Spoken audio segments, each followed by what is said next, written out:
Yay! Bye forever. So we are leaving the theme park. What's happening right now, we're going into Universal Studios, where the film and TV magic happens. And this is where some of the biggest stars in Hollywood come to work every day.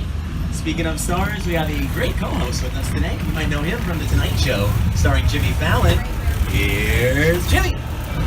Oh, hey there! You made it! Welcome to the Universal Studio Tour. I'm Jimmy Fallon. I'll be making sure you get through this experience in one piece. You've got the very best guide. Mike! And the greatest driver. James! They're the best. I love them. Even though Mike owes me $5. I know you guys are excited to get on the tour, but first, a few safety rules. That's right, Jimmy. Couple quick rules to lay down before we get too far today. If you look overhead, there's a long red cord runs along the ceiling of the tram. That's the emergency cord. If you have a medical emergency, give that a pull. If you have any audio or video problems with the screens, give that a pull. And if you drop anything valuable off the tram today, like a camera, a cell phone, or one of your kids, give that a pull. I'll come help you when it's safe. It'll look like this. Sit down.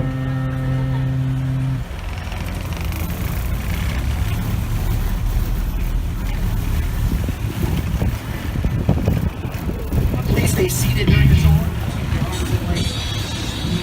Inside the tram. And no smoking of any kind during the tour. Also, for safety reasons, please no selfie sticks. Be prepared. We have loud noises, fire effects, sudden tram movements, and there are water elements on the tour. So have your cameras ready. A lot of great photo opportunities. Just keep an eye on those so they stay dry. Not to worry though, folks, you will only get wet today if you are sitting in a blue seat. Oh, they look, they're all blue seats. Alright, here we go. We're taking you down the Universal movie poster timeline. On your left and right, a few of the countless films we've done over the years. As I was saying, we started in 1912 on the East Coast. A man named Carl Leckley was our founder. We moved out here in 1914. We've been filming on property the last 103 years. It's one of our classics. Try to guess which this one is. I have the room ready for you, Mrs. Barrington. Thank you, Will.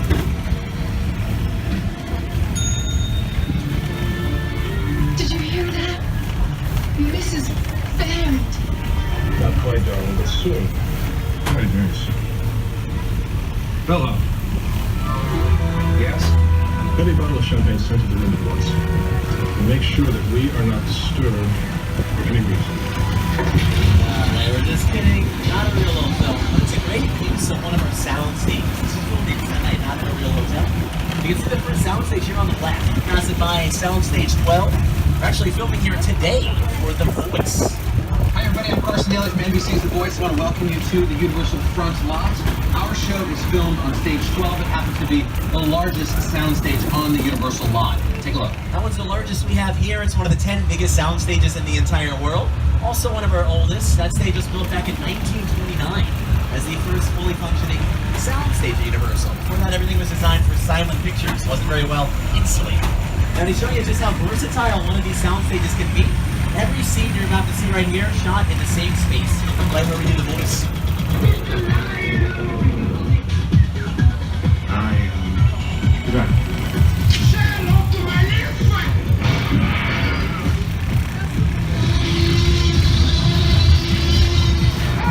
One of the coolest things about the sound stage is we can film outdoor scenes inside. This on your screens looks like a Caribbean resort late at night from our film Couples Retreat. This was actually shot during the daytime. The shot was taken at noon inside on stage 12. We built a pool in the middle to really commit. Now you take away the sets, this is how it looks. One of our sound stages is essentially an empty warehouse before the movies or the TV shows come in, build what they need. And we can build anything we want in there. Something as small as a bedroom closet, a set as large as a jungle. A lot of the first Jurassic Park was filmed in stages on the left. Now we're currently using those backstages there, 16 and 17, for our show Superstore with America Ferrera, Ben Feldman, Mark McKinney. They're in season 3 right now. It kind of takes place at a giant Costco-esque store. Now to build that set, we had to actually use 2 sound stages at once. They even have a third one rented for extra shots behind us.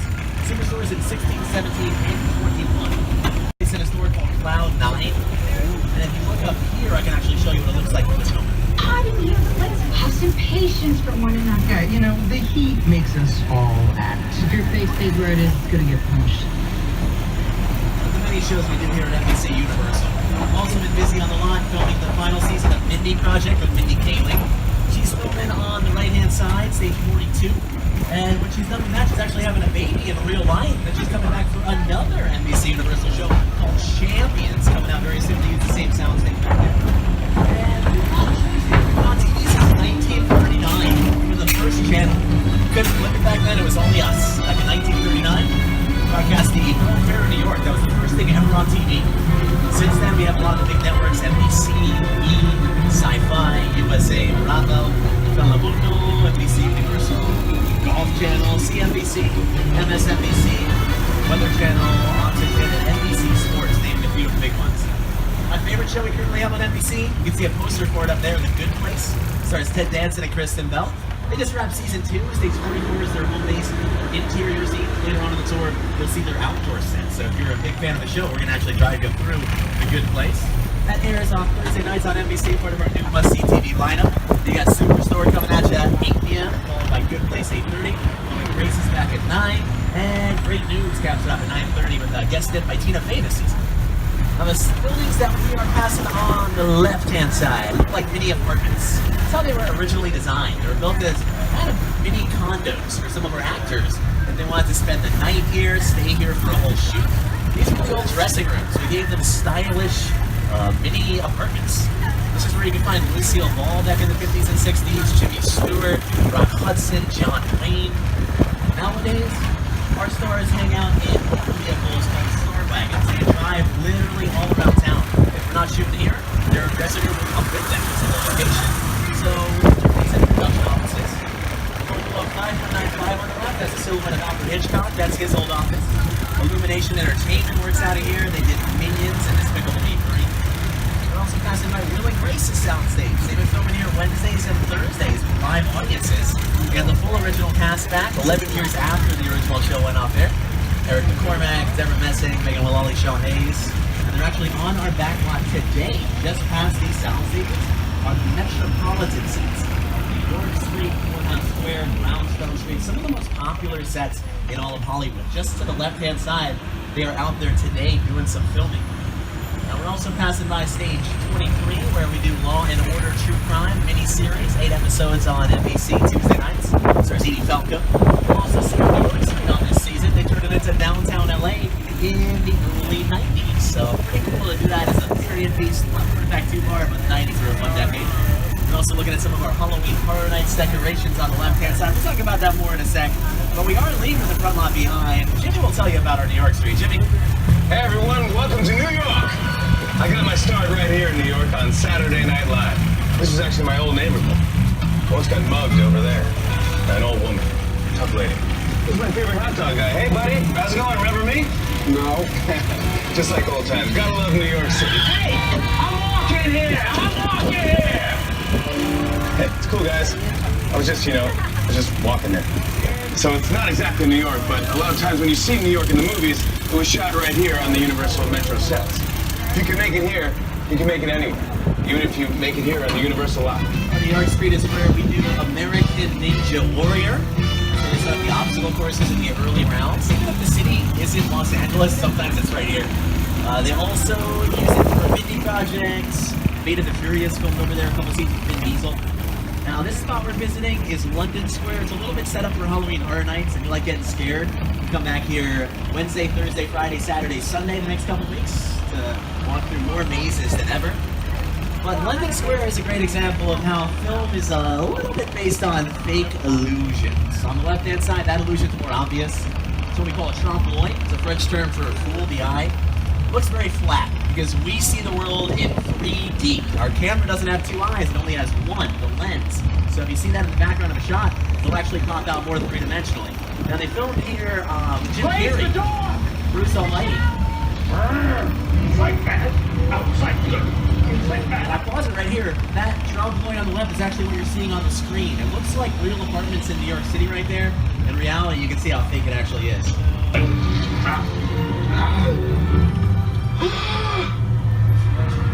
Oh, you're done now.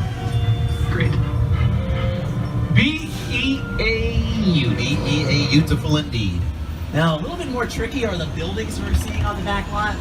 Well, a lot of them are fake. They're what we call facades. You just build the fronts and sides. A lot of them are shells. Sometimes you open the door, it looks like an unfinished house in there. A lot of times the actors will walk inside, we'll call cut. The scene will be finished inside the sound stages a little bit later on for more control.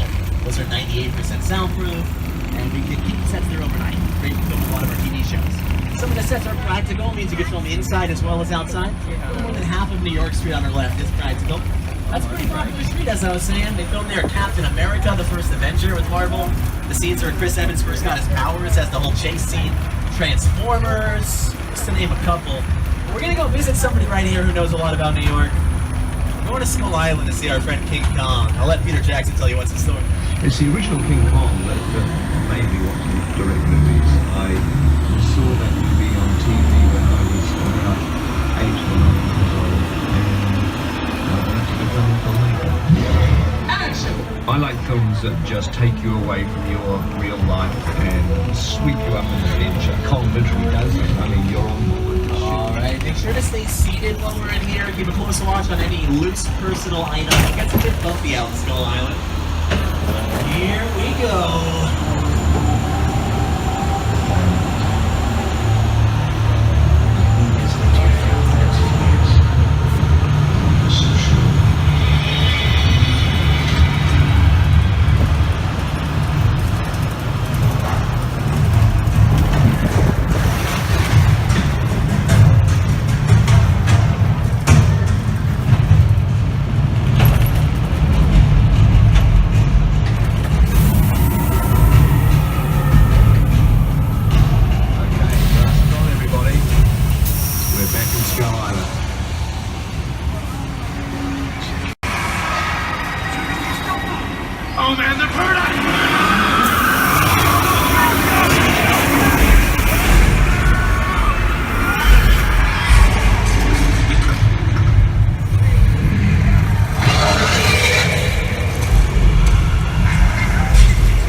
King Kong 360 3D is what that was.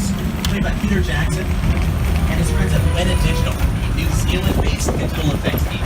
These guys have won 6 Oscars for their work on the Lord of the Rings trilogy, Avatar, most recently Jungle Book is a big number 6. They also worked on one of the DC comic projects like Wonder Woman, they did the effects for the new Justice League. Now the experience was projected to you on some of the biggest 3D screens in the world. This is them right here with the lights on, about 40 feet high, 180 feet long. There's 30 individual projectors in there, giving you the image we just saw. Pretty good. What do you think about that, Mr. With a project like the Studio Tour, the audience is in the middle of the environment. They're looking in all directions. There's creatures coming at them. They're seeing Kong from this side and T-Rexes from the other side. Working on a movie, we always know where people are looking. They're looking straight ahead. They're looking at the shot that we're working on. Here you have to take into account that people are looking in all directions. Also, one of the things about this ride, unlike the movies that we're used to working on, there's no cuts. So our tram made a brief appearance on screen. When that happened, it became what we call a picture car. That's a vehicle in a movie, show, anything you're seeing on screen. Now, after the cars get their run as celebrities, we keep them here on the lot. I'm about to show you the collection. Some of these cars became just as famous as the actors that drove them. Also, I get to work on my completely mediocre imitation of my favorite NBC announcer, Don Pardo from the old SNL. Here we go.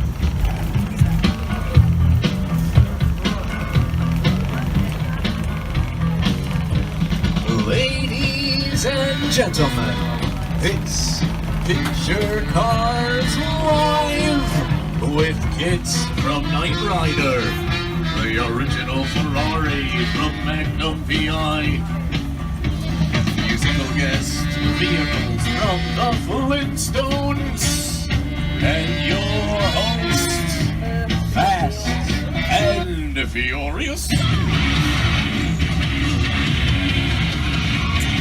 About the Fast and Furious cars, when they get souped up in the movies, they get souped up in real life. They're not street legal. They emit so much nitro and smoke. Some of the cars are a little more fake. The Ferrari we just saw from Magnum VI. You open the hood, you're looking at a Volkswagen engine. It's quieter to film that way. Tom Selleck had a lot of dialogue in those scenes. We just built a Ferrari shell around it. Also, the tank we just passed looked like it was made of steel from Transformers. Made of plywood. Don't go into battle with that, you'd lose. It's lighter weight that way. It's also cheaper and easier to get around set. We also passed by some Jurassic vehicles. We'll show you the whole scope back here. Welcome to Jurassic Park. So everything on the left and right back here is a set piece from the first 3 Jurassic films. Most recent in the series was Jurassic World, which will be its own trilogy. There's my favorite scene when the first a cameo from Jimmy Buffett, doing what everybody does when the dinosaurs attack, saving his margaritas. Because even Jurassic World has a Margaritaville. We got one at City Walk. Check it out when you're done in the park. Ours isn't attacked by dinosaurs, though. Because they're all out here attacking the trams.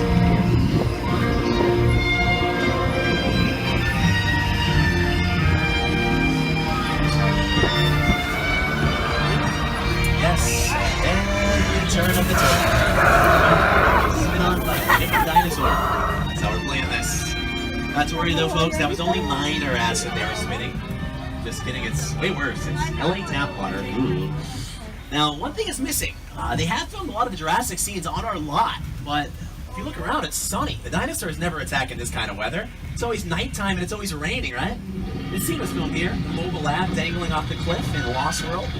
We actually filmed this on the roof of one of our parking garages, using a crane, a big green screen. So if you parked on the roof today, you may have parked on set for Lost World. Now, by now, they're up to the 4th movie in the franchise. They know how to do the rain effects. Didn't have that same grip in the first Jurassic Park. When the dinosaurs got soaking wet, they would malfunction. The T-Rex would get really heavy. There's a very scary scene in the first Jurassic Park where the kids are in the Jeep, T-Rex falls on the windows and they crack and the kids scream.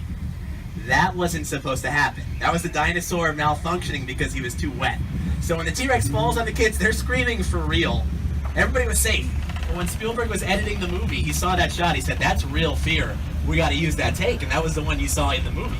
But to make sure that never happened again, the dinosaurs would have production assistants around them all night, from the end of the shoot until 6 a.m. with blow dryers, just blow drying the T-Rex dry, so when they went back to set, it would work normally. These days, they have a better grip on it than that, but we do. I want to show you how our weather effects work. I'll check in with Aldo. Hi everybody, here's today's forecast for the Universal Backlot. It's going to be sunny and dry in 6 Points, Texas. Cool and cloudy in Mid-Europe. Expect snow and sleet on New York Street, and we've got a high chance of fog and precipitation for Skull Island, Amity Island, and Isla Nublar. That's your forecast for today. Now here's a look at what's going on in your neck of the lot. Uh-oh, looks like it's starting to rain. Oh, and there's a flash of blood warning. That's not good. Now, that's how we do it in the movie. You see outside the sprinklers, the water goes up first, falls more naturally. This is also thicker than real rain. It kind of looks like hail. This is so our cameras will see it.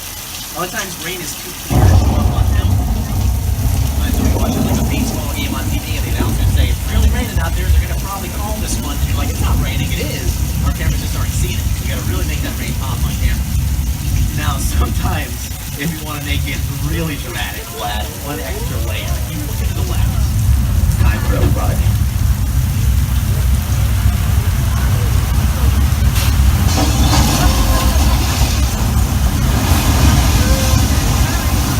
And goes dynamite.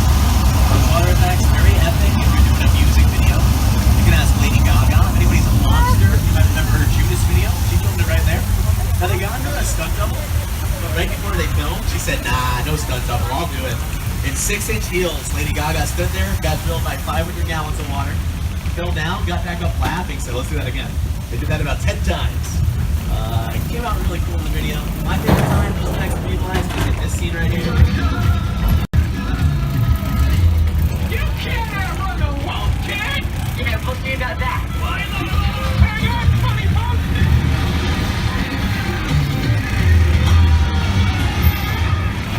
That set we have back there is called Old Mexico. It's one of our oldest.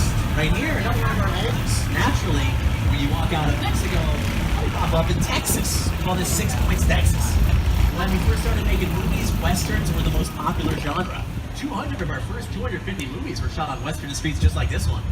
And there was no sound yet, so we would film 6 of them at the same time on streets next to each other.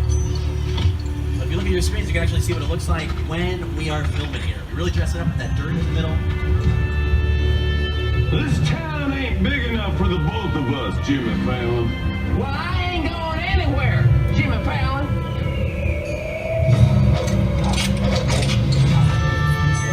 Now look here. Nice folks in this tram don't want no trouble. They just want to check out 6 Points, one of the oldest sets on the Universal lot. I heard this is where John Wayne and Jimmy Stewart shot a few of their westerns. That's right. That's where I aim to shoot you. Looks like we got ourselves a Mexican standoff. Lucky shot. Now what say you mount up and get out of town while the getting's good? All right. Well, I'll see you again, Fallon. Or you can count on it, Fallon. Now get. This is the beginning of a beautiful friendship. We just have to talk it out, that's all. 6 Points got that name. Those 6 western streets I was mentioning, they all met here in the middle. And we would be rolling 6 different movies at the same time because it didn't matter how loud they got. Back in the silent film era, it didn't matter. So we set up 6 matching streets. We even had a cheerleading section in the middle. Back then, for just $0.25 a day, guests could come in and watch the movies. You could cheer as loud as you wanted for the good guys. You could boo the villains. And a lot of our actors back then were theatrically trained, so they kind of fed off the energy. And some of our villains are coming from a vaudeville background, so if you booed the villain, they got more villainous. They kind of fed off it. It was really cool. Now we spent a season on Westworld for 2 of the episodes. They filmed here with Colin Farrell, his scenes in Saving Mr. Banks, a Disney film about the writer of Mary Poppins. And they have used them over the years for a lot of the classic films. Winchester 73, Death Street Rides Again, some of the Western TV shows. Wagon Train film there, The Virginian. Now, another one of the oldest sets we have here, we're kind of taking you through the ropes, some of the Universal history right here. You're about to see where Universal monster movies started. We're entering Middle Europe, they did Dracula, Frankenstein, Wolfman, Invisible Man. They were the first to really capitalize on a lot of those preliminary monsters. And people came piles around to see them happen here. This is also currently home to The Good Place. If you watch that show, you might recognize the set. You, Eleanor Shellstrom, are dead. Cool. This location, the afterlife, come on. I've never ever seen this. You're in the good place. I'm not supposed to be here. So this yogurt shop on your screen, that's it right behind us. We're passing by this exact set. Just going to the bad place. Maybe it's not all that bad. What is the bad place? Alright, so on the other side here, we are entering one of those quiet zones. They're filming Home and Family.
Mark Stannis. And I'm Debbie Matenopoulos. Come with us as we go behind the scenes with your favorite actors, musical performers, and celebrity chefs. Plus amazing DIYs, fun fashions, and so much more.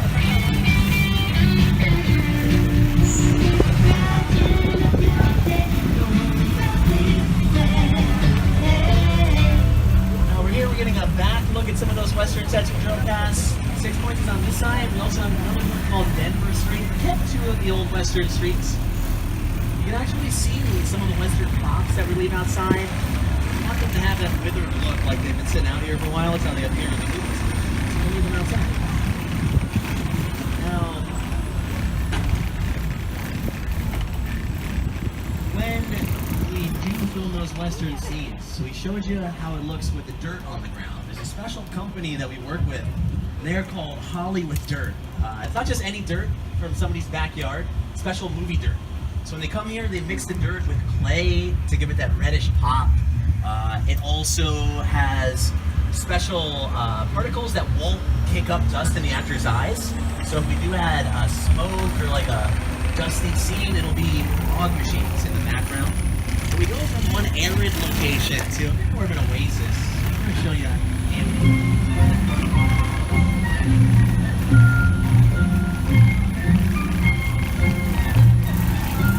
Now, the citizens of Amity are pretty happy they finally caught the shark that was eating everybody. They're thinking he looks smaller because the camera has 15 minutes.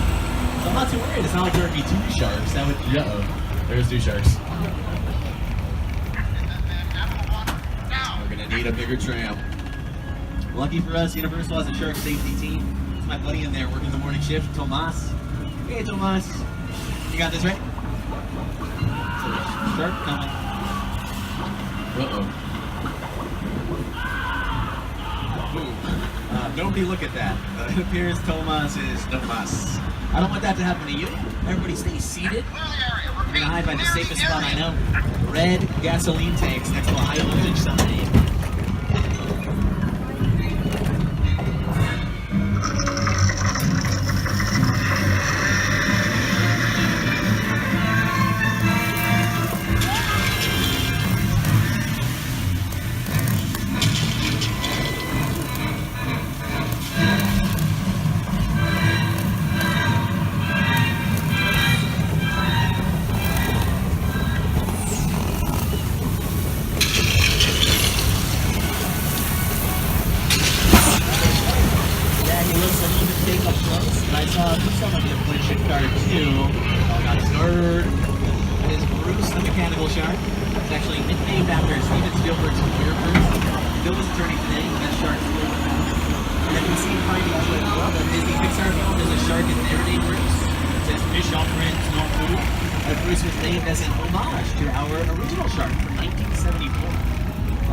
Like a kid in a candy shop when Universal gave him the shark.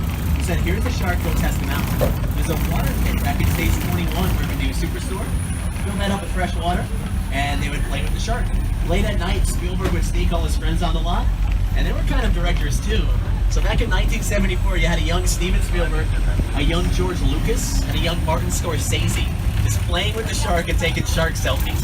This is before cell phones, they were using real cameras. Their favorite pose was put your head in the shark's mouth and snap the pose. One night Spielberg had his head in there, it was like 1 in the morning, they were laughing, and the jaw snapped shut, and they couldn't get it to turn back on. They pulled him out, but the shark was toast, he was busted. This was never quite the same. 100 days over schedule because of that. Tripled the original budget. It was supposed to be a Christmas release in 74, came out July of 1975, making it the first summer month. This year we have one back here, kind of our suburbia. The Chicken Ranch is on the right. Known for the best local house in Texas, we call it part of the Courthouse. On the left is Colonial Street. We're filming there today. That was used for 8 seasons of Desperate Housewives on ABC as Wisteria. Oh, and this car. Hang on a second, that's not supposed to. This is security. What's going on, Studio Tour? Hey guys, I'm sorry to bother you. We got like an unmarked vehicle down by Colonial Street. Looks like a 60s or 70s Charger. If I know my cars. Okay, Tour. I'll send someone down to check it out ASAP. Okay, thank you very much. You can never be too safe. There's a lot of street racing that goes on late at night. Studio Tour. Looks like we might have an issue. I'm patching you into Agent Novak from the FBI.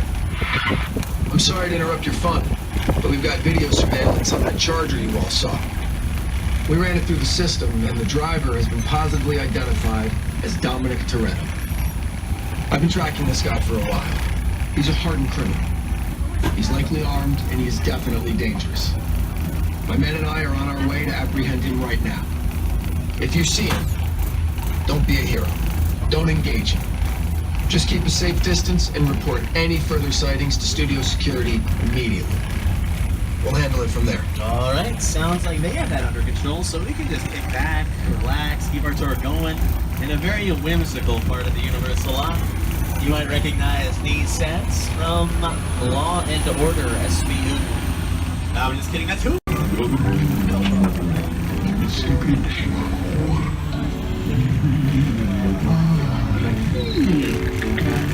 You're as cuddly as a cactus, and as charming as an ear. Yeah, they feel a little bit bad for the hoots. Grinch became nice at the end.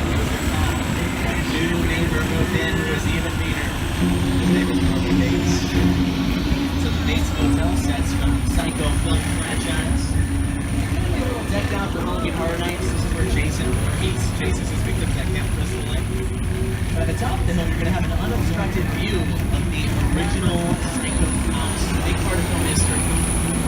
Way back in 1960, this is a horror film that kind of changed the rules of, where we look now? That's Norman Bates on the steps.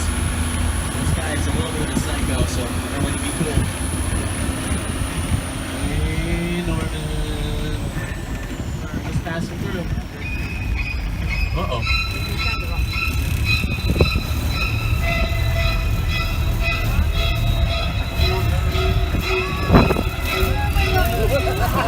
On the other side of Psycho, we got something possibly scary. Not an alien attack.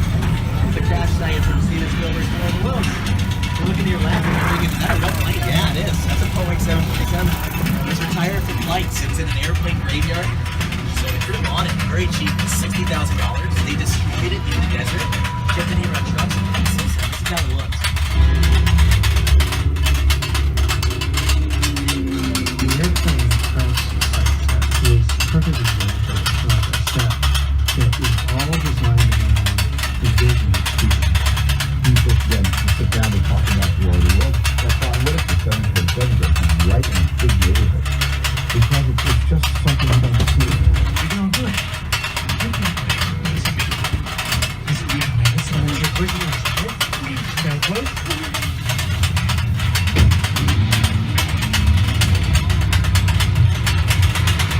Robbie, get in. Get in.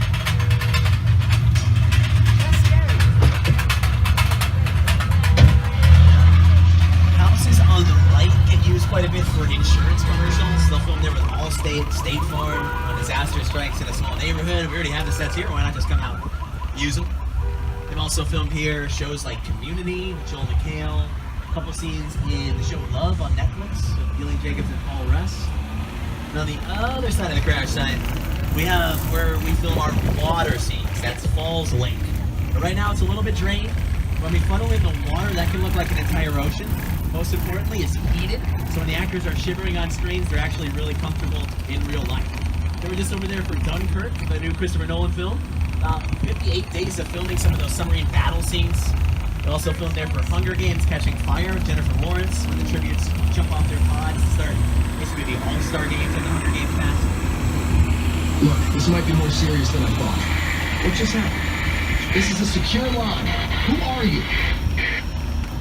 I'll tell you who I am, boy. I'm the reason bad guys use a nightlight. I'm the reason the boogeyman begs his mama to look under his bed. And I'm the reason you just lost control of this whole operation. My name is Special Agent Luke Hobbs of the U.S. Diplomatic Security Service. And as of 16.9 seconds ago, I'm the man in charge. The hell you are. Let me clue you in on two things, sweet cheeks.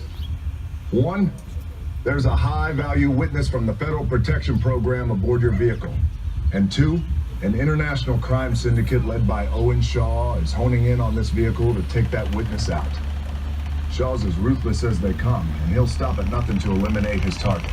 Every living soul on this vehicle is in serious danger. Other than that, enjoy the ride. This is not your jurisdiction. It is now, stink pickle. I am so tired of you state guys stepping in just whenever you feel like. Mute him. Don't you? That's better. We're moving your vehicle to a safe location until we have the situation under control. It's out here in Sullivan's Truck Repair. Now this is a known street racer hangout.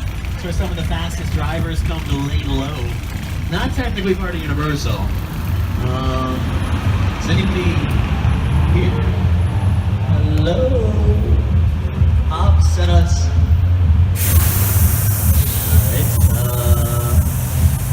oh, here we go. Hello, sir. My name is Roman Pierce. Pleased to meet you. My buddy Hobbs asked us to stash you with Shaw for a while. So we brought you in our secret spot. All right, look, guys. We're gonna keep Shaw from finding you. But to keep you safe, we need your help. We don't want the syndicate tracking us here. Vehicle. It's about to get real interesting. My Mona Lisa's all warmed up right next door. Roman, grab your truck. I need you and Letty ready to roll.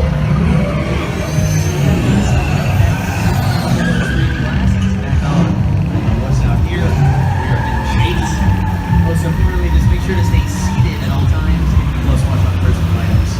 I got a bad feeling about this.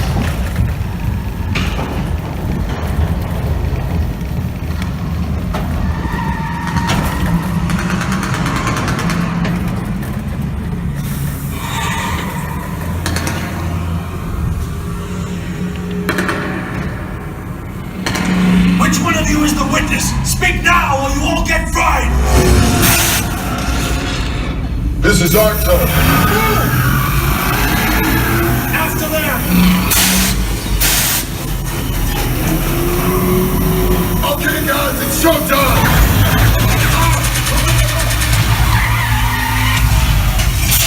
We ain't moving fast enough. Roman, Letty, hook him up. Hit it!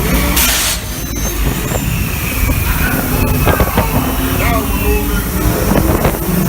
Stop! Look out! You can be the witness to whether we call it a day!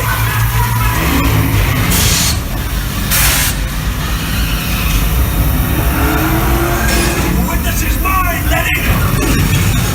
How about you eat asphalt? Don't think you're getting away! Call in the clothes! Way to go, Letty. Not gonna happen. Don't worry, I got this. Roman, don't shoot. Head for the bridge. Under construction. Hit the nitrous. What did you make it? Ride or die.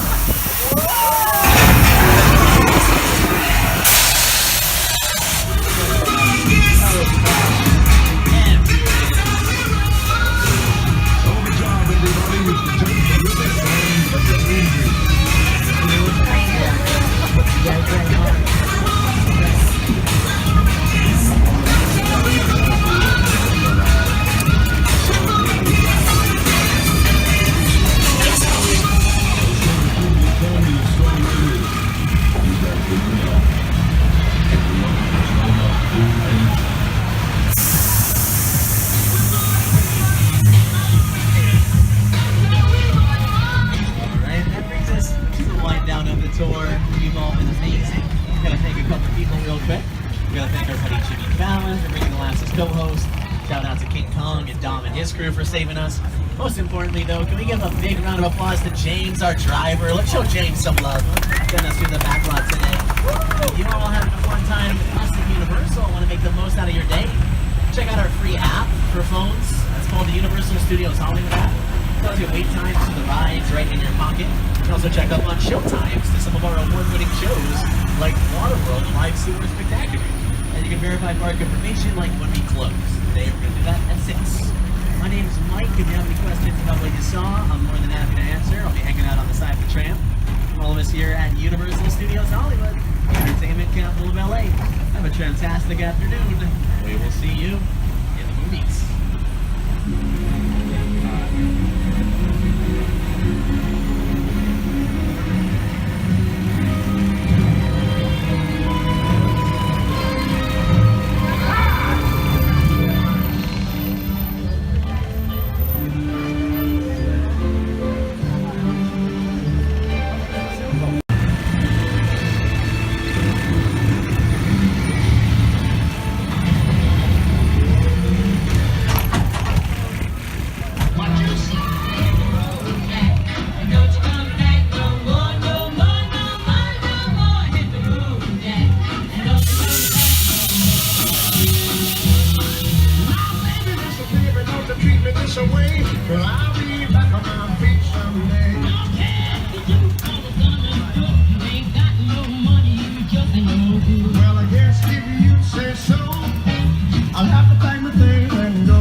That's one you just walked through, the one you got all scared at. So